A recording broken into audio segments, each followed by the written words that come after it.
if your oil drain plug is so stripped that you cannot get it off. In today's video, I'm gonna show you how to get this thing off. My name is Rick Burrows, you're watching Fix It Rick. Subscribe if you're new to the channel. Now let's fix it. We're gonna be using a small drill bit to drill a hole on the bottom and on the top. Now let's take one of these, slip it in the hole. So after drilling a hole and then we hammered this punch in, we then took a deep socket with all these extensions, and then we were able to get the leverage that we needed to get it off. Yeah, that's all it took. All right, so thanks for watching this. If you don't have one of these punches, I'm gonna leave a link in the description below so you can get a couple. So thanks for watching Fix It Rick. Hit the like button, subscribe, and leave a comment below. And always remember that Jesus Christ loves you, and only he can solve your biggest problem. He's a sweetie pie.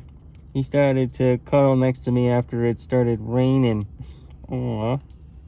I love him.